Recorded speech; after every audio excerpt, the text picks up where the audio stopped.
şirkət də satçısına hələ baxmalıdır. Satçı da özünə o cür dəyər verməlidir.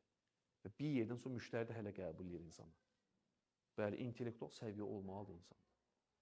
Bu, yenə deyirəm, havadan olan şey deyil. Bunu oxuyasan, öyrənəsən, özünü inkişaf etdirəsən, özünə yatırım edəcək. Hər tərəfli. Yəni, biz demirik ki, biz tutaq ki, dünya ən güclü idmançısı olaq. Və yaxud demirik ki, hər hansı bir tarix üzrəmi, fəlsəfə üzrəmi, ən dahi bir professor olaq.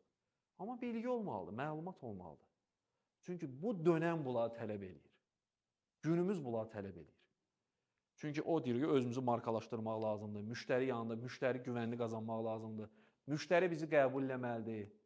Müştəri, o hələ dediyimiz ki, o gələcəyin əsas gözləntilərindən biri deyə o məsləhətçi satıcı profili yaratmaq. Ki, gələcək bunun üzərindən. İndi özünüz görəcəksiniz inşallah. Gələcək bunun üzərindədir. Yəni, satçı, bu qədər satçı olmayacaq, amma o satçılara həmişə ehtiyac olacaq. Consulting satçılar deyilir, məsləhətçi satçılar.